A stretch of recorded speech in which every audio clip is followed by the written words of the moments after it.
turahuzagurika turahangayitse ntituzahutuganisha ahazaza hawe n'Imana wasiwe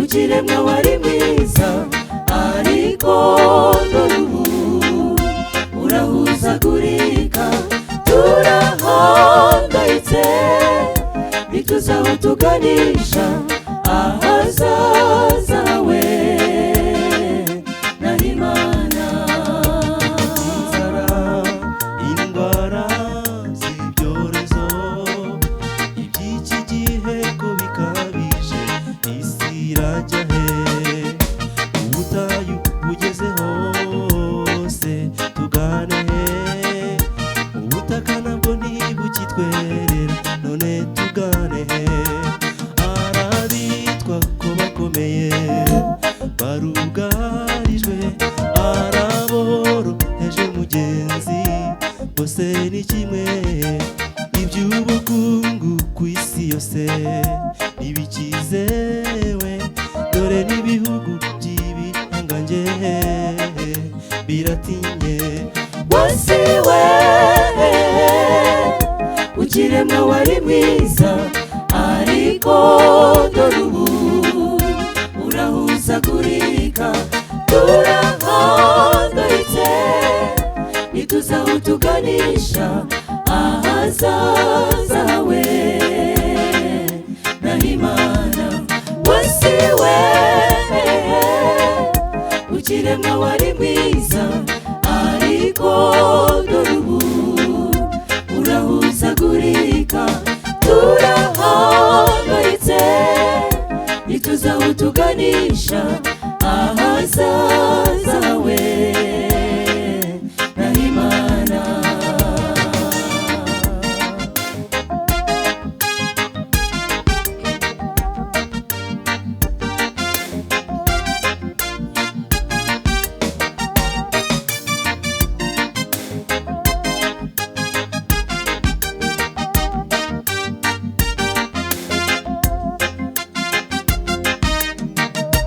nyamara wasiwe urarambiwe icyakora n'abagutuye ngo barakurambiwe nta mubyeyi wakwihanganira kubona umwana we bamuca umutwe bitwaje ibitambo amaraso y'abantu none ubu n'umutobe kuri bamwe dore amateka y'uko mbona ari birenze wasiwe nyuma y'ibi uzazana iki mfite ubwoba wasiwe ukiremwa wari mwiza ariko dore ubu urahuzagurika turahangayitse ntituzahutuganisha ahazaza hawe n'Imana wasiwe ukiremwa wari mwiza ariko dore ubu urahuzagurika turahangayitse ntituzahutuganisha ahazaza hawe n'Imana wasiwe ukiremwa wari mwiza ariko dore ubu urahuzagurika turahangayitse ntituzahutuganisha ahazaza hawe n'Imana turahangayitse ntituzahutuganisha ahazaza hawe n'Imana turahangayitse ntituzahutuganisha ahazaza hawe n'Imana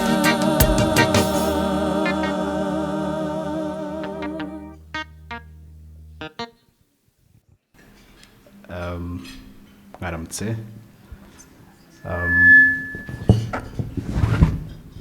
Abayobozi mu nzego zitandukanye, inshuti za Rwanda Leaders Fellowship, mu izina ry'uyu muryango Rwanda Leaders Fellowship tubahaye ikaze. Bijya bitunezeza iyo dutanze ubutumire abantu bakaboneka, kuko hari nubwo bitashoboka yuko abantu baboneka, ariko iyo mwabonetse tugahurira muri iki cyumba cya Serena tugashima Imana, nukuri natwe bidutera umwete wo gukomeza gukora uno murimo. Nagira ngo rero mbashimire cyane yuko no mu gihe nk'iki ngiki imvura iba yabyutse igwa, mutwarana mukaboneka, nukuri Imana yo mu ijuru irebe ubushake bwanyu kandi baha umugisha. Uyu munsi dufite insanganyamatsiko nk'uko umusangiza w'amagambo yabitubwiye Freddy Mutanguha, nawe nshimira cyane yuko yatuyoboye neza, Imana imuha umugisha. Dufite insanganyamatsiko igira iti uruhare rw'imbabazi mu kubaka igihugu. Bamwe mu batumirwa uyu munsi hari ababa baje hano aribwo bwa mbere, mutazi Rwanda Leaders Fellowship ni umuryango wa Gikristo ufite umurimo wo gukomeza kwimakaza indangagaciro za Gikristo mu buyobozi. Tukaba rero tubikora mu buryo butandukanye, kuva mu mwaka w'1995 uyu muryango nibwo wabonye ubuzima gatozi n'inshingano yo gukora uno murimo. Kuva icyo gihe na magingo n'ubu turashima Imana yuko uno murimo ugihagaze, kandi n'abawutangije bakiwushyigikiye n'ishimwe rikomeye cyane. Duhura rero kugira ngo dusengere igihugu, dusengere abayobozi bacu. Tubikora mu buryo butandukanye, tugira amateraniro nk'aya ngaya ngaruka kwezi, tukagira amateraniro ahuza abayobozi buri wa kane kugira ngo basengere igihugu, basengere abayobozi. Akaba rero ari amahirwe akomeye yuko uno murimo tutawukora tudafatanyije namwe. Iki gitondo cy'umugisha rero twaje gushima Imana iyo yabanye natwe imyaka 29 itambutse, ubu tukaba turi amahoro. Nubwo ibikomere bikiri fresh and deep muri twebwe, turashima Imana yuko bitaduheranye n'aya mateka ntaduherane, ahubwo byakomeje kutubera isoko yo gukomera no kubaka ubumwe bw'Abanyarwanda. Nkuko nabivuze, insanganyamatsiko y'uyu munsi turibanda cyane ku ruhare rw'imbabazi mu kubaka igihugu. Turashima cyane muri iki gitondo ubuyobozi bwacu dufite muri iki gihugu buyobowe na His Excellence Paul Kagame, ukomeza kumudolinga iyi value yo kubabarira ya forgiveness, ndetse inshuro nyinshi akomeza no kutwibutsa yuko mu mwaka w'1994 nyuma ya jenoside yakorewe Abatutsi, yuko mu by'ukuri tumaze kubura indangagaciro, tubuze igihugu, tubuze byose, nta byiringiro, yuko muri icyo gihe abantu bari bafite icyo gutanga kizima cyatuma dutera imbere, ari abacitse ku icumu ryakorewe jenoside yakorewe Abatutsi, bo batanze imbabazi. Ari umusingi ukomeye ubu ngubu twubakiraho. Nibo bahigwaga icyo gihe, nibo batikijwe, ariko Imana ishimwe yuko ari nabo bari bafite icyo gutanga kizima, arizo mbabazi. Uyu munsi rero twebwe abakibyiruka, iyo tubona ubuyobozi bwacu bwarafashe iyo ndangagaciro bagakomeza kuyimodelinga. Ni support ikomeye cyane, ni ikintu gikomeye cyane kuri twebwe yuko basobanura cyangwa twababwira uyu munsi yuko natwe turi committed kugira ngo iyo value ikomeze kuba ubuzima hagati muri twebwe, kuko Imana yabashoboresheje ni nayo Mana natwe dusenga kandi nayo natwe izadushoboresha. Mwaduhaye urugero rwiza rero rwo gutanga imbabazi, turabizirikana. Uyu munsi dufite umugisha wo kugira umwigisha mwiza ariwe Reverend Dr. Antoine Rutayisire, n'umwe mu batangije uyu muryango wa Rwanda Leaders Fellowship, ariko nanone n'umwe muri abo banyarwanda bacitse ku icumu rya jenoside yakorewe abatutsi babashije gutanga imbabazi, ariko nanone yagize uruhare mu buryo butandukanye mu kwigisha abanyarwanda kubabarira, kwiyunga binyujije mu nshingano yahawe, mu bitabo yagiye yandika, ndetse n'amagingo n'ubu ngubu akaba nawe agiharanira iyo value kugira ngo ikomeze kuba instilled mu buyobozi bwacu. Turayimushimiye cyane kandi tumushima yuko uyu munsi nawe ari butugezeho icyo kiganiro twayimusabye akabyemera. Imana imumugisha. Turaza nanone kugira pano nk'uko umusangiza w'amagambo yabikomojeho, nabo baraza gushyigikira iyo nyigisho, baduhe inararibonye nk'uko Freddy yabidusobanuriye kubera ubuzima banyuzemo. Nabo baraza kuduha ubuhamya y'uburyo babonye izi mbabazi n'icyo zakoze mu buzima bwabo ndetse no mu gihugu muri rusange. Nagira ngo rero ntizimbye mu magambo, mbifurize igitondo cyiza cy'umugisha. Amasomo nyigisho turi bwumvire muri iki cyumba zitubere impamba ikomeye cyane ikomeza kugenda itwubaka. Ndabashimiye cyane, mukomeze kugira umunsi mwiza.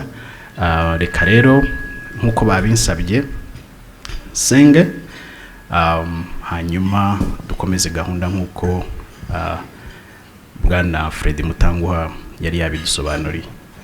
Reka duhuze umutima hanyuma dusenge.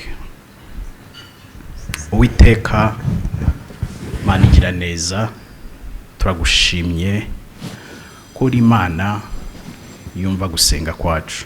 Turagushimye yuko abanye natwe mu bihe byatambutse, ukaba uri hagati muri twebwe, tukaba nta kindi twishingikirijeho nk'abanyarwanda. Uyu munsi twaje hano kugushima yuko wabanye natwe. Ushimwe yuko turi bazima, turi amahoro, dufite ibyiringiro kandi tukaba tukigufite nk'Imana yacu. Uyu munsi hari ijambo waduteguriye riri bunyuzwe mu bakozi bawe batandukanye. Turakwingiza Nyagasani ngo ribe ubuzima muri twebwe. Mitima yacu komeze kuyitegura kugira ngo rigwe ku butaka bwiza, ubutaka buzatuma ijambo ryawe turi bwumva uyu munsi rikomeza kuba multiplied, ndetse no kutubera inkingi ikomeye mu buzima bwacu buri imbere. Turagushimye kubw'iki gihugu cyacu kiduha umudendezo wo kuganira, tugahura nk'abakristo, tugahura nk'abayobozi, tugahura nk'abanyarwanda kugira ngo Nyagasani twumve ijambo ryawe. Kuko turabizi yuko hari aho bidashoboka, hari aho bigorana, ariko Mwami kuba tubifite nk'iki gihugu, we can't take it for granted. Turabigushimiye. Ushimwe kubwo imirimo ukomeje gukora hagati muri twebwe nk'abanyarwanda. Reka ineza yawe, ubuntu bwawe, imbabazi zawe zikomeze kuganza hagati muri twebwe. Ubane n'abari butugezeho inyigisho zose, niba bari bo ahubwo Mwami bakoreshe imirimo ikomeye kugira ngo bakomeze kutwubaka nk'abanyarwanda, ndetse nabo Nyagasani ukomeze kububaka mu buryo bwose. Ibi byose tubigusabye tubyizeye mu izina ry'Umwami n'Umucunguzi wacu Yesu Kristo. Amen. Ambassadors mwakomeza. Imana ibahumugisha. Inkuru y'umuntu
n'inzara.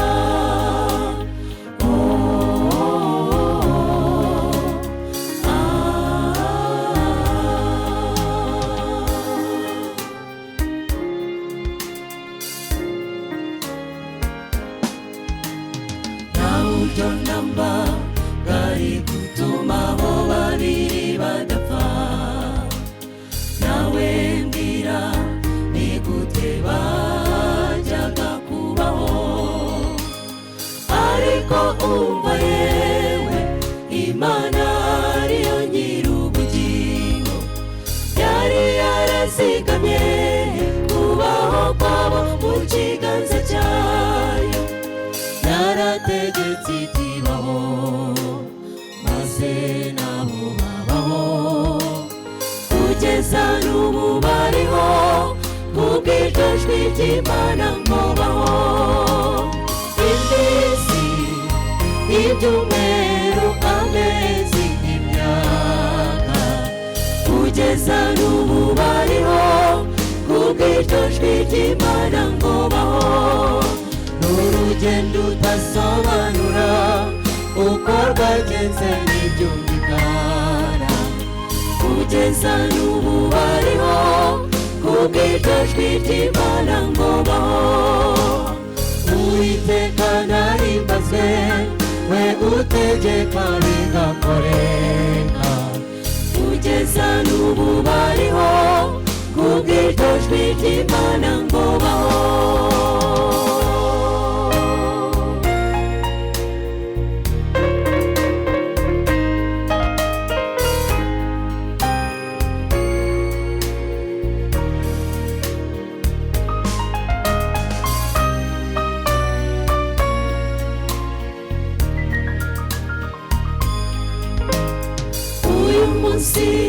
Nyuma y'imyaka 29, abo babiri babasha guhagarara mu iteraniro, bavuga inkuru y'ishimwe bati Uwiteka arakomeye. Dore turiho tutazi nuko byagenze, ishimwa Nyagasani. Mu by'ubutunzi bafite batanga ishimwe, mu mitima imenetse bahora bashima Imana. Natwe hamwe tuti Uwiteka nahimbazwe, we wazigamye ibanga ryo kubaho kw'abariho. Iminsi, ibyumweru, amezi, imyaka, Abanyarwanda turiho kubw'iryo jwi ry'Imana ngo baho. N'urugendo utasobanura uko rwagenze n'ibyumvikana, Abanyarwanda turiho kubw'iryo jwi ry'Imana ngo baho. Uwiteka nahimbazwe, we utegeka bigakoreka, Abanyarwanda turiho kubw'iryo jwi ry'Imana ngo baho.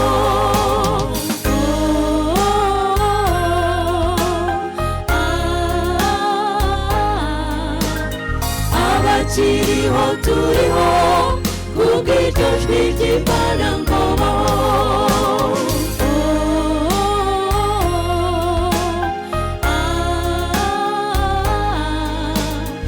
Abakiriho turiho kubw'iryo jwi ry'Imana ngo baho.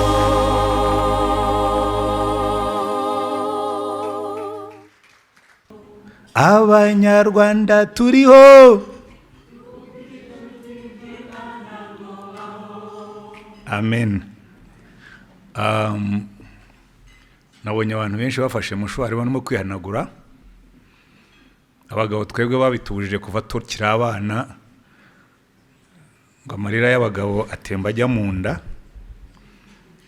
Ariko uriya yewe iriya story reka mbabwire ikintu kimwe mbere yuko nigisha, mbasabe n'ikindi kintu kimwe tugikorane.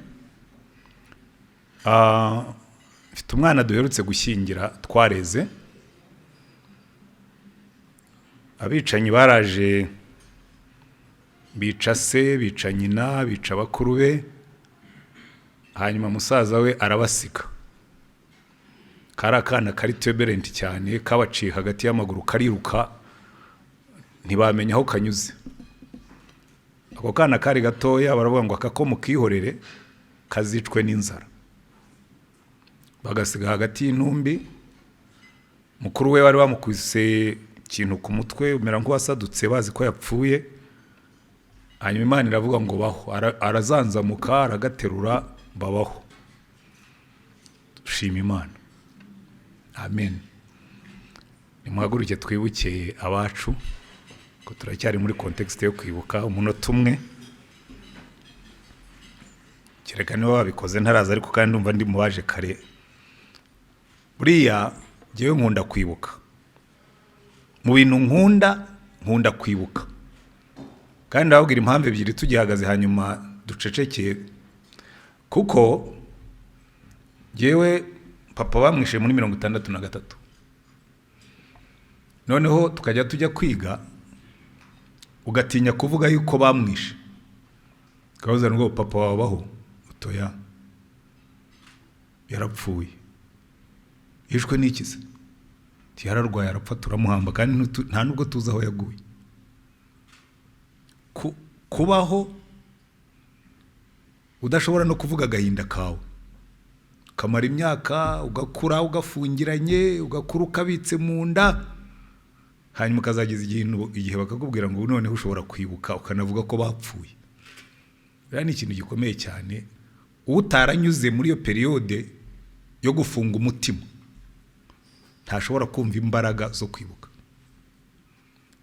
Ikindi cya kabiri, iyo duhagaze dutya twebwe kenshi baravuga ngo dufate umunota wo kwibuka, ukabona umuntu afasha amasegonda 20 kuko biba ari umuhango. Jewe iyo mbwe abantu ngo muhaguruke twibukiye mfata isaha nka kronometero umunota wuzuye. Amasegonda 60. Kubera iki? Kubera ko ubundi vugo jewe nakwifuza ko wampa mpagaze bakama nk'isaha, hibuka inshuti zanjye zose, hibuka abavandimwe, hibuka n'ibindi bihombo, ukibuka. Mureke twibuke abacu umunota umwe.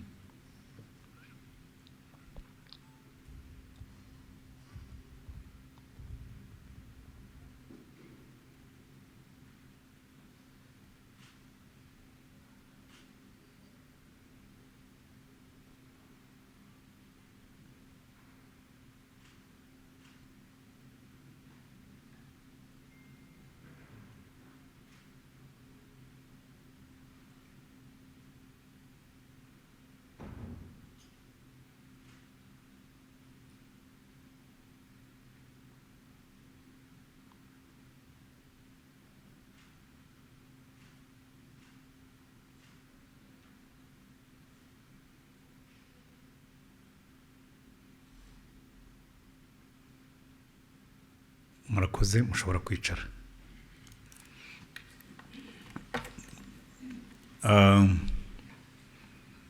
Banyakubahwa mwese muri hano, ntagiye kurondora ngo mvuge mu byubahiro bitandukanye.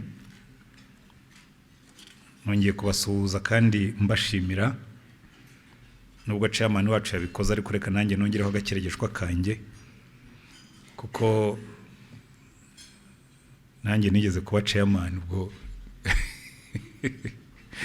ndongeraho akanjye gakeregeshwa ngo twaye icumu rya shebuja, yongeraho agakeregeshwa ke ubwo nongeyeho akanjye. Mwakoze kuba hano. Kandi ndashaka gushimira ikindi kintu cya kabiri cyanejeje cyane, no kubona younger generation nabo bahari. Nuko nabonye bo bagiye bicara inyuma hirya kure, ngira ngo iyo tuba twacangacanze tukicarana nabo bakarabinga shurudazi n'imvi n'iminkanyari bakamenya aho barimo kujya. Buriya hari igihe bicara inyuma hariya bakagira ngo niko bizahora, ariko iyo yicaranye n'umusaza akayamubaza ngo ariko ngo umwana yabajije sekuru, aramubwira ati grandpa, ati what happened to your skin? Ati uruhu rwawe rwabaye iki? Ati mwana we rwarashaje. Ngo ariko it looks so ugly. ngo sekuru aramubwira ngo nawe niho ugana. So uyu munsi turiga ikintu cyitwa kubabarira, uruhare rwo kubabarira mu kubaka igihugu.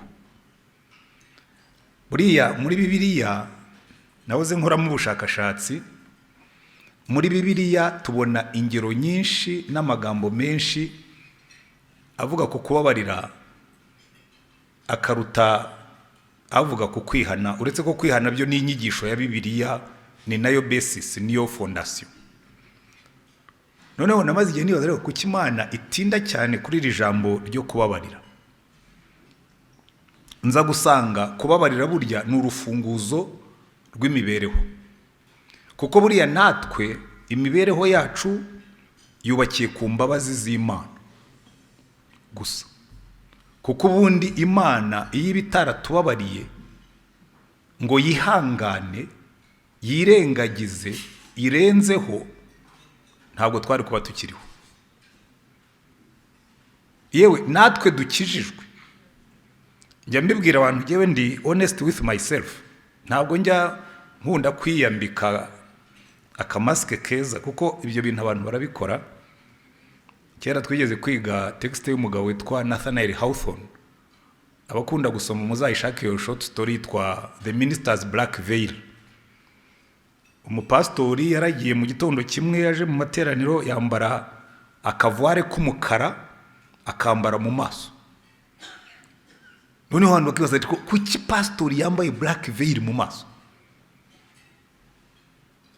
Hanyuma ngo bareba iyo voile yambaye ku maso, ngo batangira kuyisobanurira, kuyisesengura. Bakavuga ati ariko buriya yashatse kwerekana ko twese twambara mask. Abandi bakavuga ati ariko se kuki yashyizeho iy'umukara? Batangira kuyisesengura ati buriya yashatse kwerekana ko mask dushyiraho iy'igitare, we yambaye iy'umukara yishyira hanze. Noneho abantu bose bakarakara, iyo bamubonaga yambaye iyo black veil bararakaraga. Kubera iki? Yari yafashe ububi bw'umuntu, aho kubushyira imbere abushyira inyuma. Ibyo rero ndimo kubabwira, nanjye hari igihe nicara nkavuga ko nkijijwe, nkumva muri jyewe hasohotsemo ikintu, nkibaza iki kintu gisohotse muri jyewe, igitekerezo nk'iki kimbamo.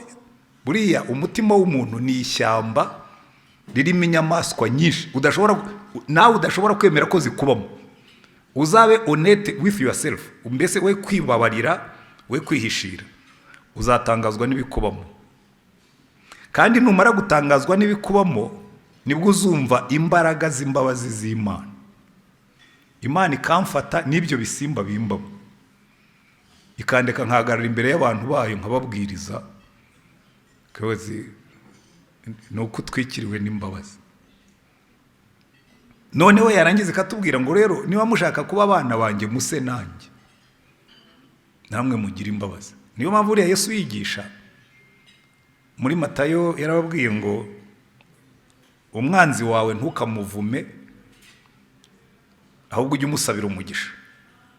Ngo nukora utyo, ngo uzasa na so wo mu ijuru ugushiriza imvura akavushiriza izuba ababi n'abeza.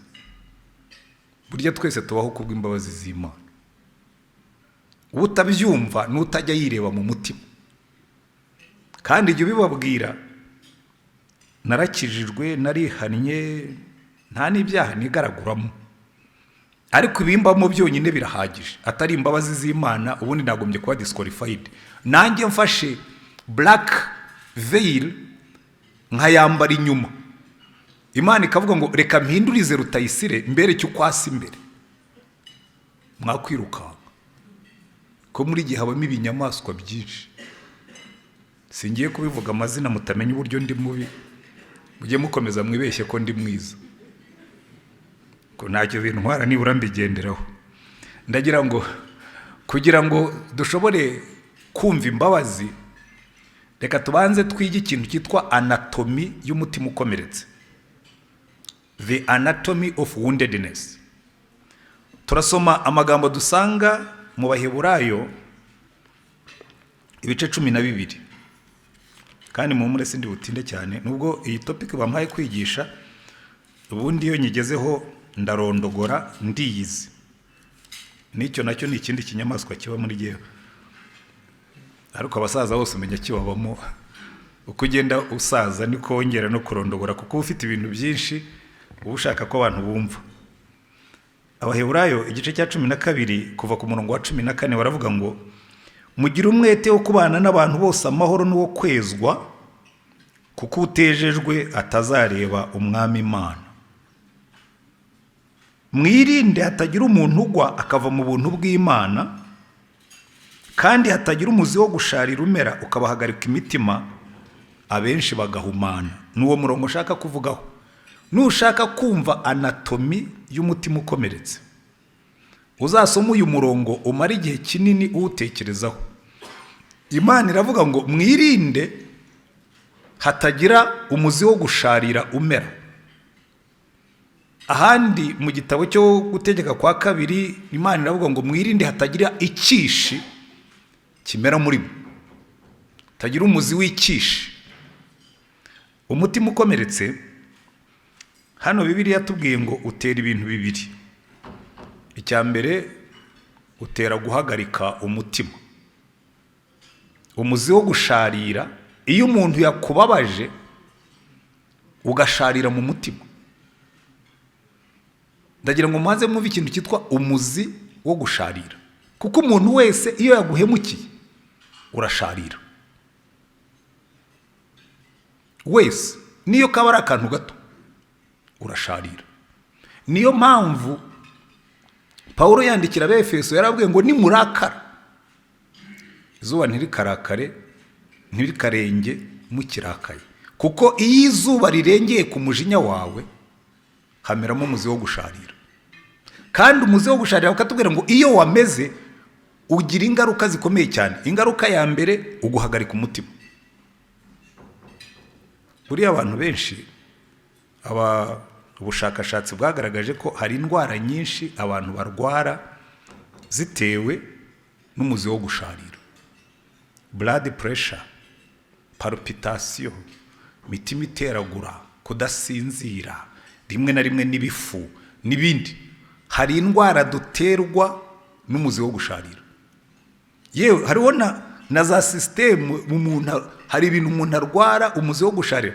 Nigeze kubana n'umwana yigaga kwishura aho nigishaga Irurindo. Iteka ryose iyo yajyaga kujya mu biruhuko yarwara gasima. Iyo badekararaga ibizamini yahitaga arwara sima. Donc ikizamini cyari trigger ya sima. None bugenda bwana ariko uyu mwana utarwara sima imvura yaguye, ntarwara sima mu gihe cy'imbeho, kandi Irurindo harakonjaga kuko twabaga no mu mazu y'amategura. Akarwara sima ari uko bagiye mu bizamini, no mu kwezi kwa 7 akarwara sima. Bukeye ndamuhamagara ndamubaza ariko iya sima yawe igufatika gushyira mu gitandi y'abandi bagiye gukora ibizamini ukeka kwivaye? Ati simbizi, ati ndayirwara gusa. None se maze kukwitegereza igihe kirekire, kuki iteka ryose iza iyo mugiye kujya mu bizamini? Ariko ubwo namubazaga ndimo no gusenga.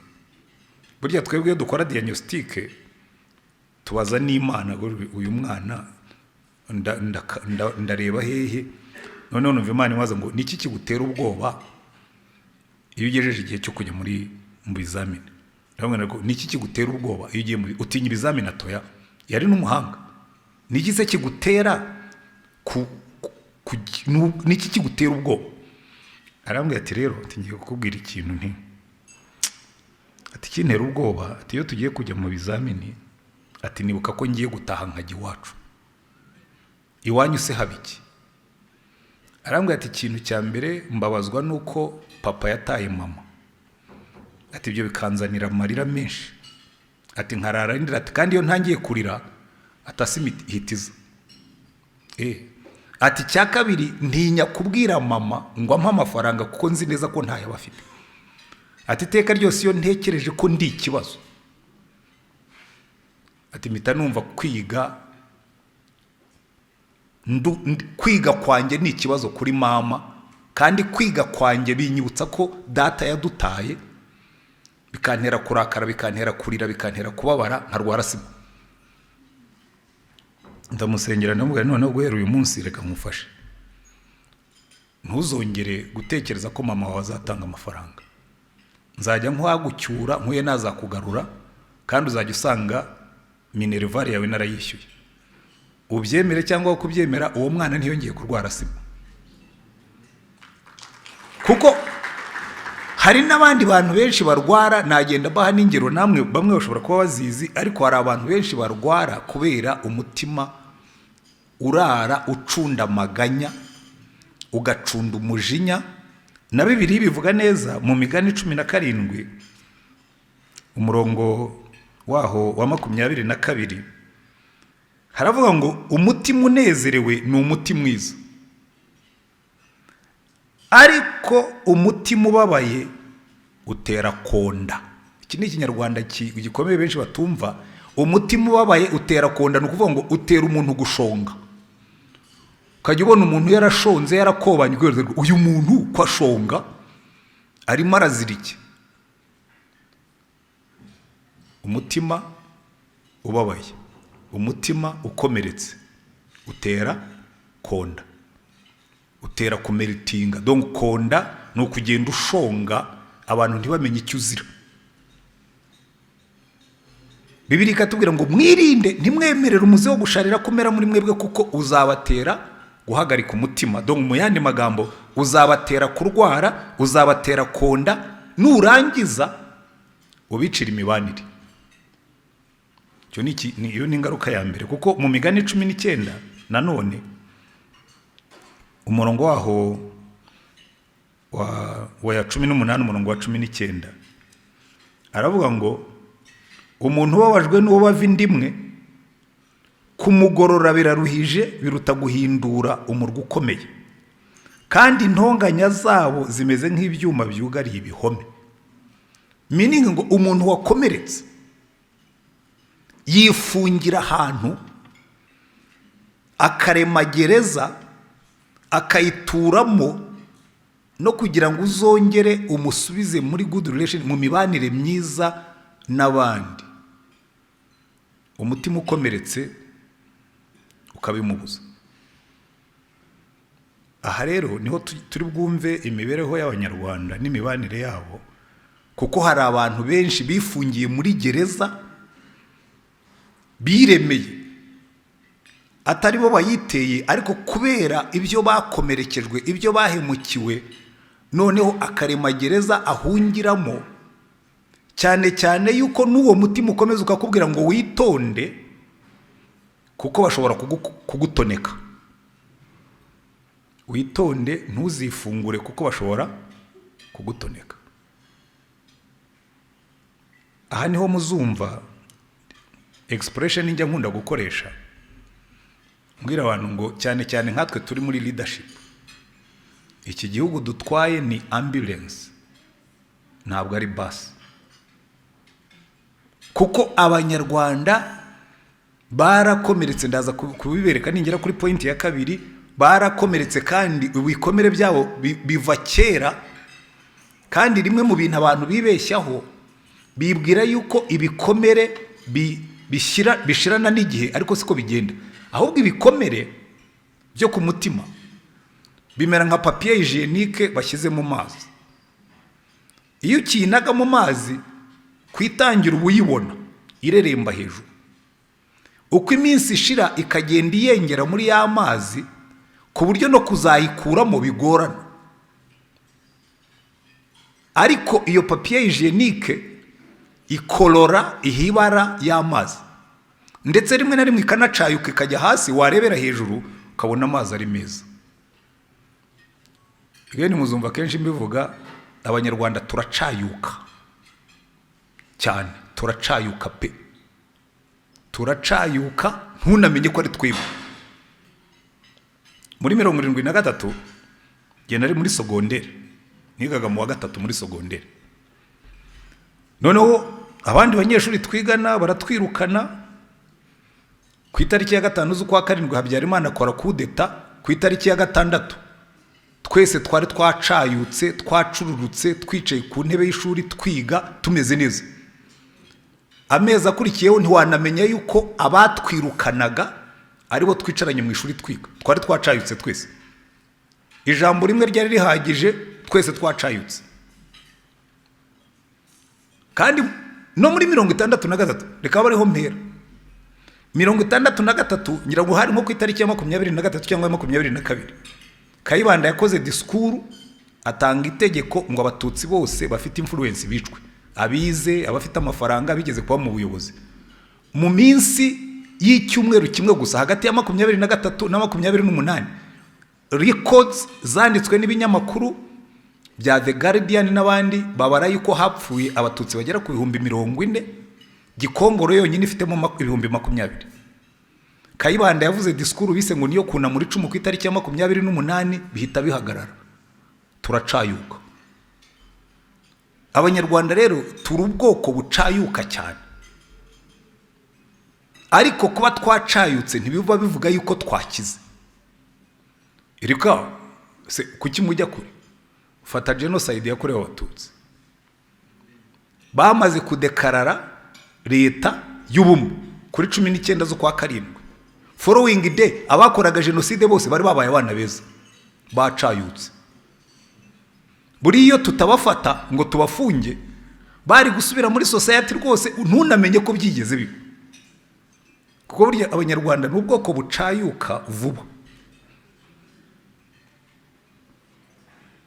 Ariko niba bavuga ko twakize, uyu mutima ukomeretse nawo turawutwikira tugacayuka. Kabaza umuntu utari ko bimeze bite, ati meze neza, kandi arimo konda, arimo gupfira imbere. So icyo cyari icyambere. Cyakabiri batubwira ingaruka zabyo, ndagira ngo nihute kuko dufite na pano. Uyu mutima ngo iyo ufite ngo benshi barahumana, benshi bagira bate barahumana. Hano dufitemo abadokiteri bashobora kuza kumvuguruza, siyanse yanjye ishobora kuba ari nkeya, ibyo nize mbiheruka muri sogonderi. Ubundi gisebe cyo ku mubiri ntabwo kitaransbeta do peramfis. Mfite inkovu ku kuguru kwanjye ahantu igiti kigeze kunyica kera nirukanka barimo gucukura inzoka yari yagiye mu mwobo, ndirukanka igiti kiranjomba n'ubu inkovu iragaragara. Abana bose nabyaye nta numwe ufite inkovu ku kuguru. Ntabwo igikomere cyo ku mubiri ntabwo kitaransbeta do peramfis, Dr. ndabeshyira. Ariko igikomere cyo ku mutima cyo kirahererekana kikazagira no kubuzukuru n'abuzukuruza n'ubuvivi ndetse n'ubuvivure ibinyejana. Reka mbahe ingero ebyiri, rumwe ni urwa hano urundi ni urwa kure. Muri 1993 nyankunda kwifashishwa urugero kuko birumvikana cyane. Ahantu nari ntuye hariya i Remera, nari nturanye n'umukuru w'interahamwe. Ariko kuko burya abanyarwanda iyo ibintu bitaraba bibi, dahera icyo gihe namugiriye neza byarabaye bibi, kuko tugitangira guturana yarambangamiye cyane. Ariko ibyo byose ndi bubigeho. Noneho umwana we aza kubara sikurufizi, bamwirukana mu ishuri, atinda mu rugo, tuza guhura na mwese abandi ko bagiye ku ishuri ukaburi hano. Ati papa yabuze amafaranga. Yo wabuze amafaranga? Tuzi ko nanjye kera nigeze kugira iki kibazo, umuturanye akaba ari ungoboka. Tuze shanyaguye. Umwana araza muha amafaranga nkuko nayaha umwana wanjye. Muhaye ishuri, muhaye da transport, yari n'umukobwa, mwongeraho na pocket money. Asubiye ku ishuri bihindura imico yase. Muri iyo minsi byari bitugoye kubona za permis de residence kuko twabaga hano, waba udafite permis de residence ukaba uri inyenzi. Araza kajya yicisha hirya no hino, ubundi ntitwavuganaga ko yari yarampemukiye cyane, ndamwihorera. Noneho akajya yicisha hirya, umugoroba umwe rero aravuga ati mbonyeho ndi bumufatire tukongera tukiyunga. Duhurira mu nzira aramubwira ati ge ati tuvuye mu nama kwa sederi, wari konseye wacu yari umusederi. Ati tuvuye mu nama ya sederi akanyu kashobotse. Ntibite. Ati sha atuzabona permis de residence muri iyi segiteri, atazaba ari umunyamugisha, atakanyu kashobotse. Atari ko wowe wigeze kungirira neza. Atunzanira amafoto, ndabicangacanganya nanjye nzamucanga nzikuzanire. Kuko aragenda arabikora, amafoto arayanzanira n'ayabo mu rugo bose, ama permis de residence. None rero icyo nendaga kubabwira si icyo ngicyo, umuhungu we nyine ubwo tuba turiyunze, tubaye inshuti, ni intera hamwe, nanjye ndi umututsi aho ngaho muri quartier. hanyuma umuhungu we baza kurwana n'abandi bana hano kuri Rwandex barwanaga nabo bitaga amajyogi yo muri MDR twagira mungu niho yitwaga amajyogi. Hanyuma n'abakombozi bo muri PSD bari bafatanije n'abandi bakiya muri PL, noneho bararwana. Tuvuyeho mbaza uwo muhungu narisha uriya mwapfaga iki koko, kuko twarazamukanye tugenda tuganira kurumva nari inshuti ya papa we. Arambwira ati rero buriya ati bariya abanyanduga ati papa yarabambwiye ati ngo umunyanduga yamwimimishije akazi k'ubukapita, abanyanduga n'abagome. Urumva uyu mwana se yarashaririwe, arangije igikomere cye agihereza umwana aragiheka. Ndabona rese ko nabonaga n'abatutsi bacagaho mwabakubitaga bo mwabahoraga iki. Ati ati bariya bo rero ati cyakora uretse ko nyine uri inshuti ya papa, urumva uretse ko wowe uri inshuti ya papa atari kubundi abatutsi ni babi pe. Se bagize bati ko wambwiye ko wavutse muri 74 ku ngoma ya Habyarimana ni akayibanda utayizi. Ati papa yarambwiye ngo sogokuru ngo abatutsi bigeze kumukubita inkoni.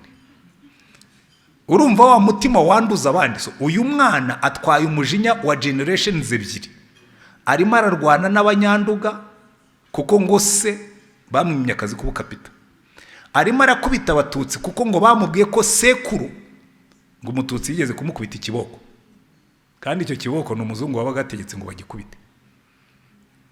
Umutima ukomeretse wanduza abandi.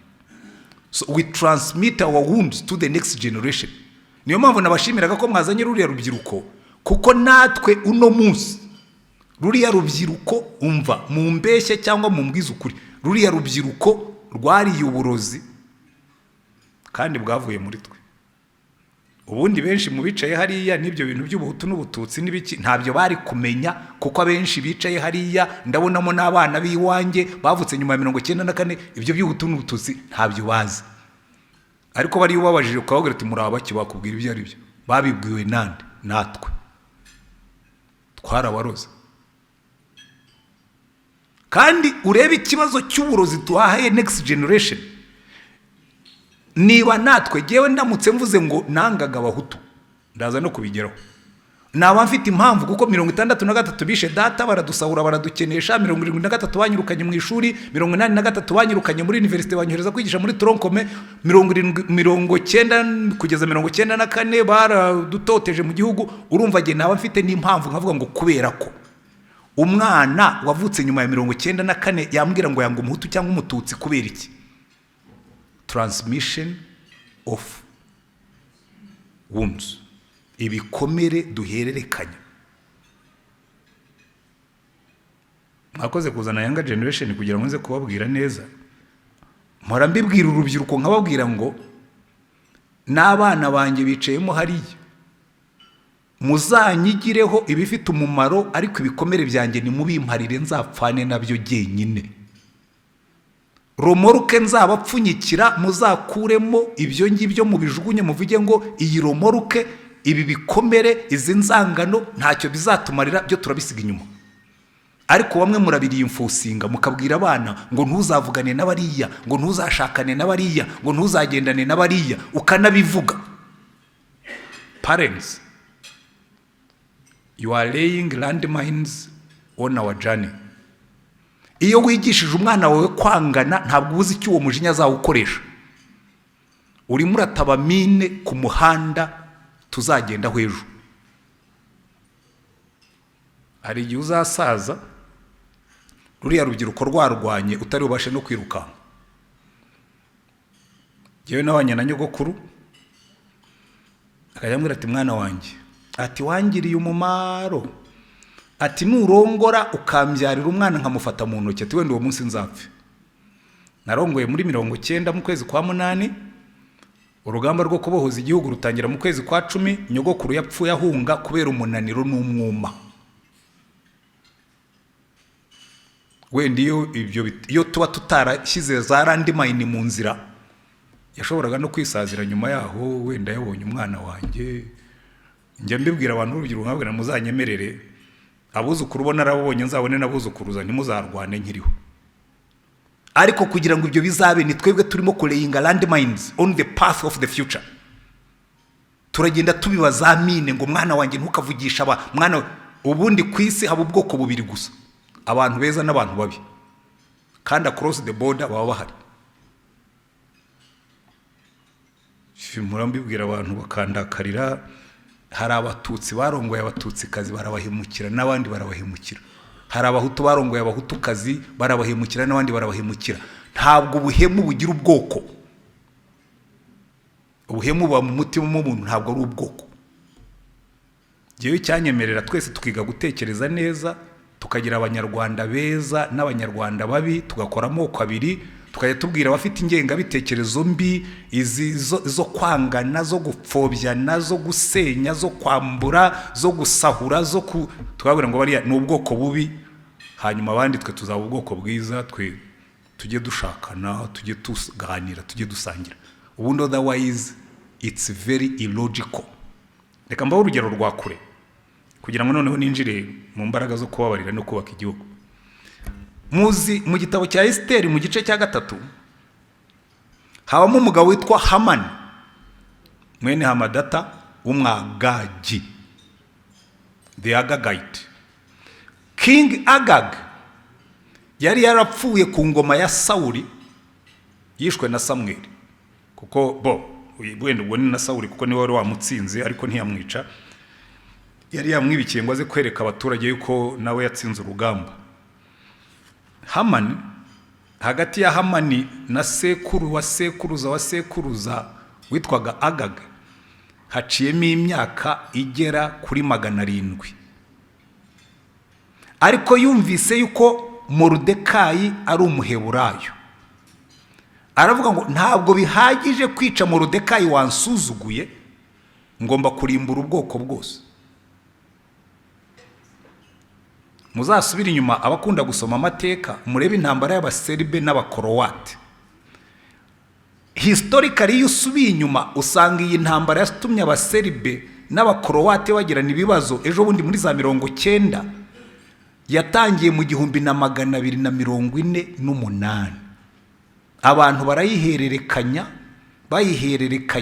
bayihererekanya bigeze mu kinyejana cya 21 abantu bica abandi. Mwirinde hatagira umuzi wo gusharira umera ukabahagarika imitima, benshi bagahumana. Kuko icya 3 noneho ninjire mu kubaka igihugu, icya 3 iteka ryose umutima ukomeretse ubyara icyo bita politics of revenge, politike yo kwihorera. Bagitera batangira ari amacakubiri, bakoze interpretation itariyo y'amateka, kuko ibintu by'amoko, ibiboko, gereza, ifayina, shiku, ayo magambo yose ntabwo ari ikinyarwanda, byazanywe nande n'umukoroni. Ariko ninde wabyimplementingaga, ninde wabishyiraga mu bikorwa? Ni umutware, ni umusushefu, ni umumotsi w'umuki w'umututsi. Icyo uyu muturage yabonye, icyo gitera yabonye umututsi wenda ukubita se, yabonye umututsi ukubita ikiboko, yakubonye umututsi agabata abatutsi ni babi, sibyo? Agiye gutangira gukora politike y'igihugu, yexploita bya bikomere, abibyaza umusaruro mubi w'amacakubiri. Muzajya mubona disikuru za Kayibanda arimo kuvuga muri za kera bati abatutsi, Daire na Makuza yarabivuze, abatutsi n'abahutu n'ubwoko bubiri budagira icyo buhuriraho, budashobora no guturana mu gihugu. Zirya nizo bita politics of revenge. Reka nibasobanurire noneho mu buryo buri personalize nibwo muri buyumve. Muri 83 nari umwarimu muri university, barandinganiza kubera impamvu za leta, niko bambwiye. Kuko ibaruwa yanyirukanye muri university ntabwo yavugaga ngo uri umwarimu mubi, baranditse ngo Monsieur Rutayisire Antoine, pour des raisons d'état, kubera impamvu za leta, tu n'es plus à la faculté de l'Université nationale du Rwanda, ntukiri umwarimu muri université y'u Rwanda, tu as été redéployé à l'école secondaire. Prière approcher le mine plus sec pour ton redéploiement. Kuko icyo gihe université zari muri mine suppress. Ndagenda njyayo, université barambwira ati ariko genda ubaze icyo wazize, ko twe ntacyo tubona. Ntwara amabaruwa yanditswe na recteur, ntwara amabaruwa yanditswe na secrétaire wa université, njya kuri ministère. Sindi buvuge izina ryo nasanze yo kuko aracyariho kereko pari kwisi. Noneho ndagenda musanga mu biro, twari tumaze n'iminsi dukorana akazi, ndi muri komite yavuye kuri université turimo kwiga ukuntu bagiye kwintegra abana benshi b'abanyarwanda bakaba barimo, kuko ubwo gihe nari umwarimu. Abo twitaga mu jeune cadre. Turica twamaranye icyumweru dukorana, twari tuziranye, ndavuga nafuta roro ubwo ari kanaka, ndagenda ndisanga, ndagenda koko ndisanga mpana appointment. Turica mwereka amabaro y'university yanditse yerekana ko number 1 ndi umwarimu mwiza, number 2 ko maze no kubona buruse yo kujya gukora doctora ngo nkorere university, number 3 ko nayikiri bure technique ntayo bishe, kuko kuba bari mu 60 harimo abatutsi 3 gusa nanjye ndimo.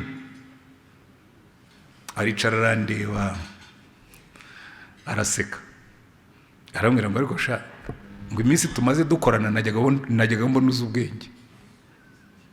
None nibwira ngo wenda sinisobanuye neza, nsubiramo ido nido akarongo ku karongo, ndamubwira arambwira ngo exactement ça.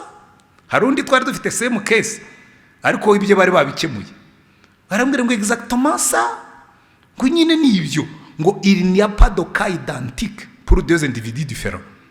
Ngo urambwira ngo ka yawe ni akanaka ngo zimeze kimwe, ngo nta ka identique zijya zibaho ku bantu babiri batandukanye. Rero bizo nabwira nako se ikibazo kiri he koko? Arambwira ngo vous avez eu votre temps, ngo mwagize igihe cyanyu. Noneho numva filime iraturunye, igaruka inyuma 73, igaruka inyuma 63, igaruka imbere 80. Ndamubwira nti monsieur le directeur général, j'ai jamais eu mon temps. Nta gihe cyanjye nigeze ngira, mon temps c'est aujourd'hui. Aha rero mujye kumva politics of revenge. Ahita ambwira ngo si ce n'est pas toi, c'est ton père. Si c'est pas ton père, c'est ton grand-père. Et même ton arrière-grand-père. Et même ton arrière-grand-père. Ah, ndavuga ni fine. Ndabyumvise noneho. Ndamubwira ni merci. Ndahaguruka nzinga umurizo. Ntahi wacu mu Mutara mara amezi 3 ndwaye a statement. Kuko nanjye naramubwiye, nagiye gusohoka namubwira ni monsieur le directeur général, je n'étais pas là quand mon père était là. Ko twavugaga igifaransa kandi yo narakaye nakivugaga neza. Je n'étais pas là quand mon grand-père était là. Je n'étais pas là au temps de mon arrière-grand-père. Ni by the way, cyo nasize mbimubwiye ndamubwira ni mon arrière-grand-grand-père a élargi son pays. Kugiye ndo umuganzu sogokuruza ruganzu, he was an achiever. So urumva iyo ni politics of revenge, kugufata uri umwana w'imyaka 25 bagatangira kukubwira ngo ibyo kwa sogokuru na sogokuruza ntabwo byagombye kubaho. Bibiliya iravuga ngo umwana ntazigerwaho rw'ibyaha byase, n'umubyeyi ntazahorwa ibyaha by'umwana. Amen. Reka ngane ku musozo. Abayobozi babiri ngane ko washoboye kubabarira akabyara positive change. Hamani byamugizeho ingaruka kuko yahitiye muri, nta muntu wigeze agerageza gukora genocide byaguye neza. Habe n'umwe kwisi kuvisi yabaho umuntu wese wagerageje gukora genocide byaramuhitanye. Muzashakishe kwisi yose umuntu wese wagerageje gukora genocide byaramuhitanye. Hanyuma ariko hari umuntu njya nkunda cyane, umugabo witwa Yosefu. Bene se baramuhemukiye, baramugurisha, finally baza kumusanga muri Egiputa ari umuyobozi. This is the model we should take. Mbere yuko ngera kuri model y'u Rwanda, bene se baraza bagira ubwoba ntibanabimubwira kuko yarabanje arabihisha bageze bamenya ko ari we. Arabazana ariko se amaze gupfa baravuga ati rero buri wari uduhagazeho ni data. Murege mwabwira ikintu kimwe kijya kintangaza ariko reka ngireke icyo ni nkivugo ndambaye very political. cyangwa reka ntibabwire ko tora abanyarwanda turi iwacu. Ubushize tujya gutora, niba mwarakurikiye kuri radiyo, hari abantu bakoze statement kuri radiyo, ndavuga nti this is very interesting. Ni abantu bakoze jenoside bafunguwe ba hano Bugesera. Kuri radiyo, byaciye kuri radiyo, mushaka muzajye kubikurikira mu bishake, mujye mwiga gukora analyse. Baravuga ngo abafite uburenganzira bwo gutora muzatubabarire mudutorere Perezida Kagame, ngo duhangayikishijwe nuko tuzamera nyuma ye. Ndavuga nti muzamudutorere kuko we nibura twabonye yuko agira imbabazi, yatubabariye uko turi. Iyo ni statement iri public. Ariko iyo ukoze analysis wumva ikibazo ababene se wa Yosefu nako bari bafite. Baravuga ati ubwo papa yapfuye, uyu mugabo ashobora kutumerera nabi, reka tugende tumuhendahende. Baragenda baramubwira ati papa mbere yuko apfa yasize atubwiye ngo tuzakubwire ngo tubabarire. Urumva, nta nubwo basabye imbabazi, batubwira tumva Yosefu twaraguhemukiye, twakubereye imbwa, twakubereye abagome, tubabarire. Papa yaratubwiye ngo tuzakubwire ngo tubabarire. Arabareba ngo araturikararira, aravuga ati sha ibyo mwendaga kunkorera byari bibi, ariko Imana yabikuyemo iki kintu cyiza, yagira ngo abantu benshi bazarokoke inzana hano. Haleluya. Buriya niba byashobokaga buri muyobozi wese akumva iyi principe, kamenya ngo ubwo Imana yagushyize muri position runaka, uzabagirire neza kuko ntacyo bizagutwara, ahubwo if anything bizakongerera imbaraga. Kwezi baravuga ati nzabagirira neza ndetse mwe n'abana banyu. Bivuga ngo ntabwo ndi bugarukire kuri generation, nzasiga mbwiye n'abana banjye bazabagirire neza, sinzabaraga umujinya. Haleluya. Kakanda ndagakunda cyane. So imbabazi rero mu kubaka igihugu cyambere, katubanze twumve dynamique y'imbabazi. Imbabazi kuri Yosefu hari ikintu bitwereka. Urabanza ukemera ko wakomeretse, byemere ko wakomeretse. Abantu benshi baba muri denial, banga kwemera ko bafite umujinya, bafite urwango, bafite suspicion, wikekwe. Murabizi igihugu cyacu komisiyo y'umwe n'ubwiyunge kiriho yakoraga icyo twita reconciliation barometer buri myaka 2. Iheruka yagaragazaga yuko ubumwe n'ubwiyunge bw'abanyarwanda bugeze kuri 94%. Ariko hari akadetayi kamwe abantu batajya be-exploiter neza. Burya kumenya ko exploiter raporo biri très important, bigira umumaro munini. Urwego rw'urwikekwe kugiye reconciliation barometer iyisohotse iteka ryose ndayisoma neza nitonze umurongo ku murongo, rwari ruri kuri 30%.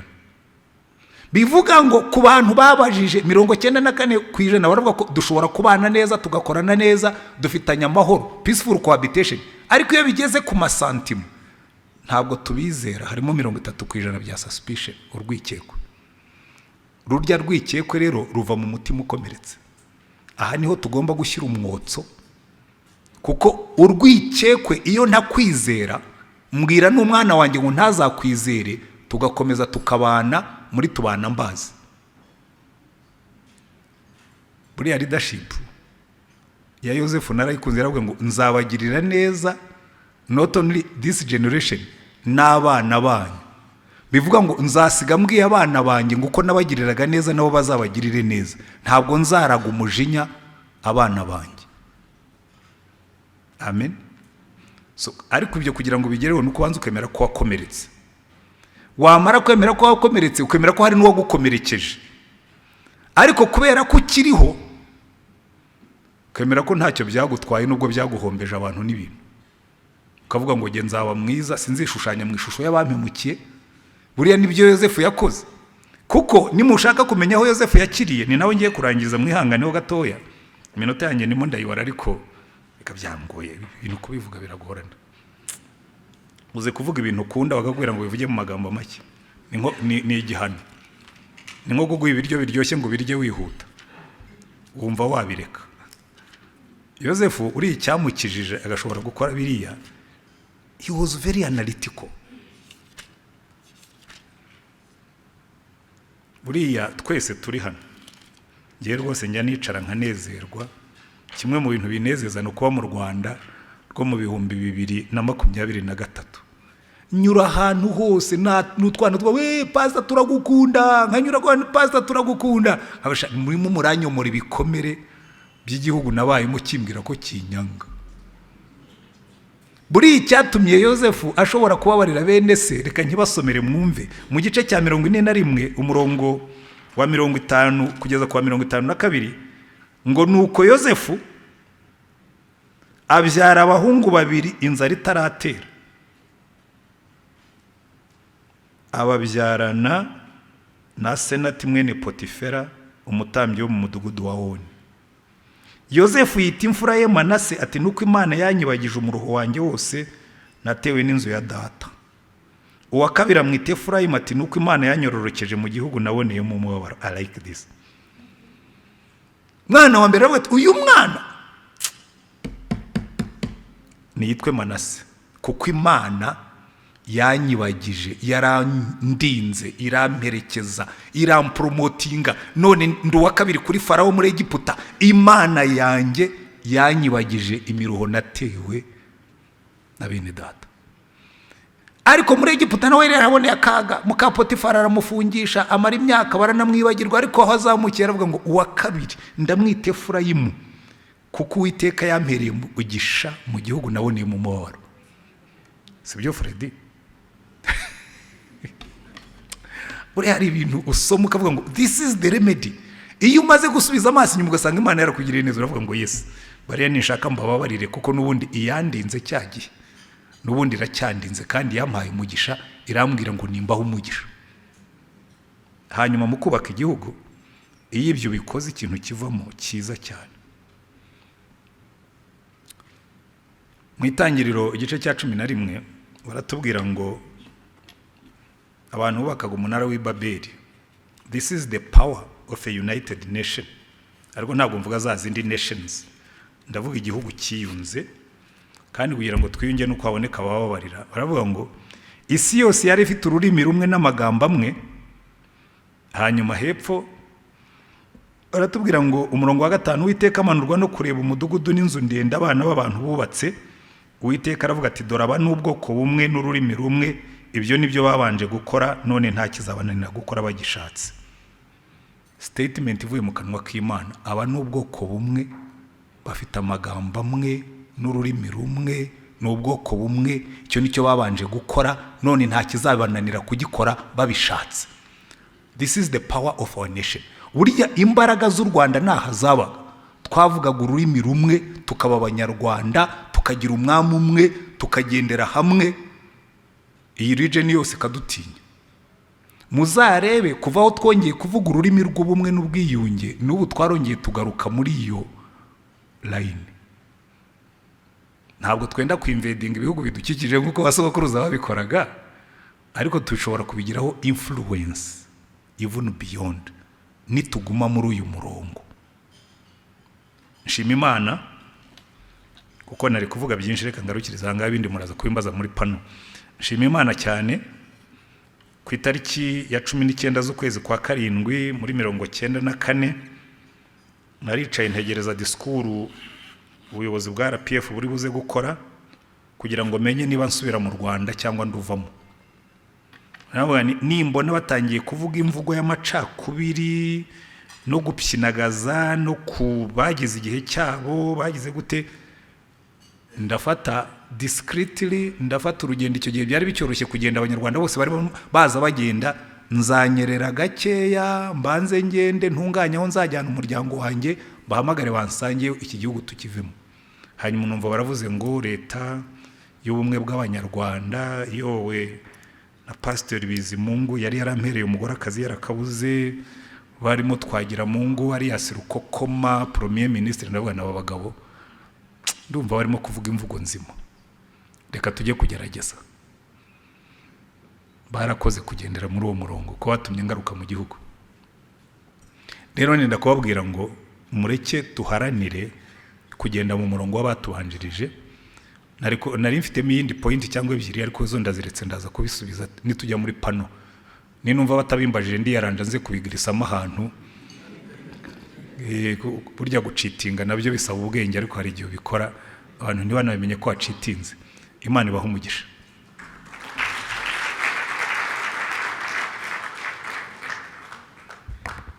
Arakoze Reverend Pasteur Antoine. Ntabwo iyo ndi kumwumva ngewe numva atarangiza numva nanjye waruyoboye gahunda numvaga mvuga nti nanjye ndifata simuhagarike kugira ngo mvuga ngo amasaha aragenda, ariko ibyo atubwiye birakomeye kandi tuzi neza yuko harimo abifuza kumubaza aho batasobanukiwe.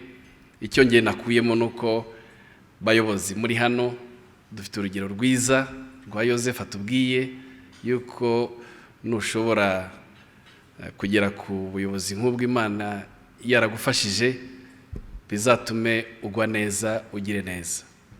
Ikindi opportunities zose uzagira zimwe uzazite manasi, izindi uzite frame, kuko ngewe nanjye bwanjye kuba ndetse n'abandi bari hano batari bafite igihugu, kuba dufite igihugu, shatse igihugu cyacu nakitwa manase, kuko kitwibagiza ibi byose twanyuzemo mu gihe cya jenoside na mbere yaho. Reka rero mbona uyu mwanya nsabe inshuti yanjye ize hano imbere, bariho Lambert, njya ngira tendansi yo kumwita pasiteri bariho Lambert kubera ko yigisha neza iyo ageze mu kwigisha ijambo ry'Imana. Yewe singiwe usiga amavuta, ariko numva nakwita pasiteri. Reka rero muhe uyu mwanya uko agiye kutuyoborera iki kiganiro, niwe uyoboriye pano, noneho atumire abo afite kugira ngo batuganirize. Imana ibahe umugisha. Arakoze cyane muvandimwe, inshuti, tumaze igihe kinini tugendana kandi nabyo nyine biri muri icyo gihugu dushimira Imana. Kuba nyine hamara kuvuga ibintu nk'ibi hanyuma nanjye ngahabwa kuyobora pano, nabyo biri mu byo tuba dukwiye gushimira Imana. Nk'uko rero twabyumvise, imbabazi ni amahitamo y'Abanyarwanda igihugu cyacu cyahisemo. Ikindi ni uko imbabazi zabaye ingenzi mu kongera kubaka igihugu nyuma ya jenoside yakorewe Abatutsi, kandi hari benshi batandukanye bagiye batanga umusanzu wabo muri urwo rugendo. Niyo mpamvu rero nubwo bose batatumirwa, uyu munsi hari bake batoranijwe kugira ngo bagire ibyo batuganirira. Mbere yuko mbahamagara turi bubabaze ibibazo bike, hanyuma nitumara kubabaza turatanga n'umwanya kuri iyo audience kugira ngo nayo ize kubaza ibibazo. Abo dufite rero ngira ngo mpamagare begere hano imbere. Dufite umwigisha wacu Reverend Dr. Antoine Rutayisire. Reka mumfashe tumwakire tumukomera amashyi yegera kuri platform. Ni umushumba ndetse akaba n'umwe mu bagize uruhare rukomeye mu bumwe n'ubwiyunge mu Rwanda. Reka mvuge ngo niba hari icyo maze muri iki gihugu cyangwa se niba hari n'uwongirira umumaro, mujye mushimira Imana kubw'uyu mugabo. Mbigiyemo byabakanyejenda kanjye nawe, ariko nkiri umunyeshuri ndi muto, iyo numvaga ko yaje muri Butare ishuri nararisibaga kugira ngo njye kwicara mwumve, kuko ibyo yavugaga byakoraga ku mutima wanjye. Ndamushimira rero, Imana imuhe umugisha cyane. Turi kumwe kandi na Honorable Anne Marie, yabaye n'umwe mu bayobozi ba Rwanda Leaders Fellowship, akaba yarabaye n'umudepite mu nteko ishinga amategeko, ndetse uyu munsi akaba yikorera akaba yaragize n'uruhare mu bikorwa byinshi bitandukanye birebana n'urugendo rwacu nk'abanyarwanda rwo kubaka igihugu. Turi kumwe n'umujene akaba yitwa Iradukunda Bruno, akaba ari umusore wavutse gato mbere ya jenoside, akaba uyu munsi akora ibikorwa nawe bitandukanye bijyanye no gufasha abantu gukira ibikomere cyane cyane ku rubyiruko. Nge rero musangiza amagambo nitwa Lambert Bariho, hakaba ari jyewe ugiye kuyobora iyi pano, ubwo nanjye muranyakira.